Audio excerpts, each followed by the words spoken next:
Op het terrein bij de Volkssterrenwacht in Burgum heerst juist een zoenerspanning. Een heel soort mensen binnen hier hinnekam om een glimp of meer op te vangen van de bloedmoannen. Een bijzonder natuurverschijnsel dat pas over 3 jaar wet te zien is. Om 20 uur 10 moet het zijn wezen. Het is net helemaal 100% goed te zien, hè? Helaas niet. En dat komt omdat er nogal wat horizonbewolking is. En die horizonbewolking is laaghangende bewolking die ervoor zorgt dat je eigenlijk niet goed door die bewolking heen de maan kunt zien. Maar hij is er wel.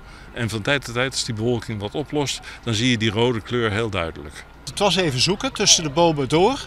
Maar ja, dan zie je hem in één keer opkomen. Dat is prachtig hoor. En dan de hele avond op zitten wachten. Dus ja, dat is wel even kicken.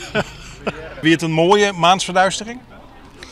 Ja hoor, dat komt niet zo vaak voor, een bloedmaan. Dus daar kun je wel van genieten.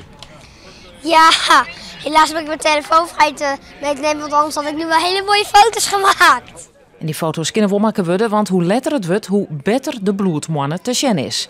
En dat is voor een soort beziekersreden om langer hingen te blijven. Bij de Volkssterrenwacht ben ze zuiver onder de indruk van alle drukte. Ja, het is ongelooflijk druk. We hebben eigenlijk nog nooit zoveel mensen hier over de vloer gehad. Het hele voorterrein stond propvol. Er stonden veel auto's geparkeerd.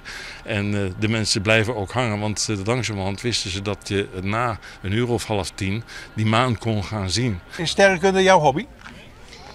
Nou ja, ik heb natuurlijk andere hobby's zoals tekenen en zo.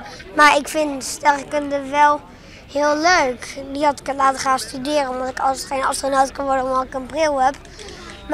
Maar ik weet er wel heel veel van.